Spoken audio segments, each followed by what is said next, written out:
Our top story at 6, the United States border policies are not working. That's according to human rights advocates and groups working with asylum seekers.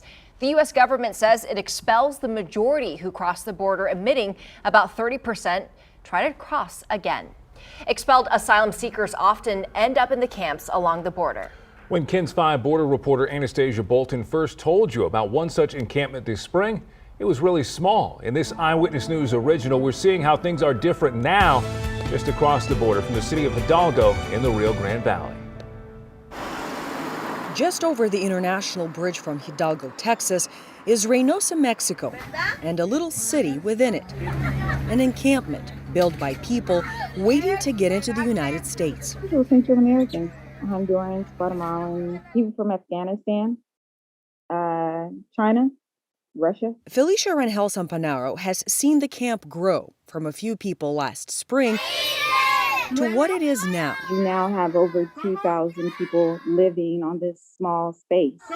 She's one of the directors of the Sidewalk School for Asylum Seekers. The Sidewalk School has turned and grown into something very different. We had to feed people. We had to find shelter, safety, take people to hospitals. Rangel Sampanaro tells us when the Reynosa encampment first started forming last spring, her organization was the only American help on the ground. Kidnappings of asylum seekers in Reynosa, that's a daily occurrence.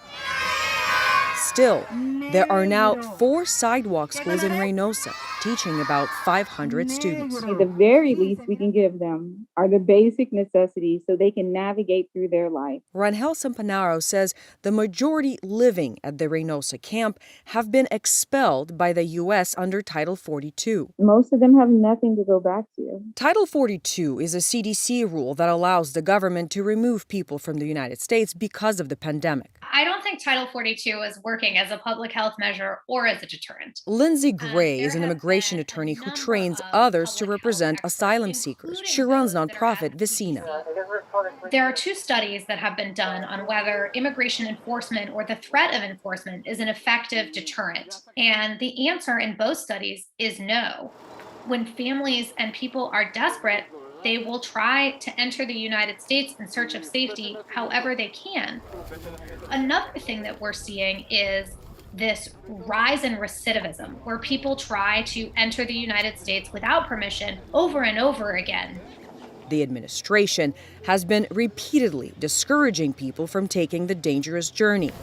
Gray's suggestion: allowing asylum seekers to have a credible fear interview, one of the first steps of the process that's largely missing now. We do need effective immigration reform and at least restoration to the way things historically have been done. With Jose Sanchez, I'm Anastasia Bolton. Governor Greg Abbott has criticized the Biden administration, saying the federal government is not doing enough to stem the flow of migrants into the country. Meanwhile, the Biden administration is expected to restart a Trump-era effort that forces migrants to wait for their immigration hearings in Mexico.